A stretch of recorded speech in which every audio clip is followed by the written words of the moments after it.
ఏమండి అన్నయ్య గారు కూడా ఒకసారి ఇవ్వండి. కష్టమే. ఆయన ఏం ఎత్తలేరు ఈ బరువుని.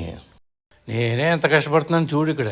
ఈ బాల్ పట్టుకుని ఇలా ఎత్తుకుని ఇలా విసరాలి అంటే ఎంత ఓపిక ఉండాలి. పైగా అది దాన్ని తగలాలి చూడు. నాకే 2 తగిలాయి. రెండోసారి వేస్తే ఇవి తగిలాయి. కష్టం ఆయనే చేయడం. ఏం పర్లేదు ఒకసారి ఇవ్వండి.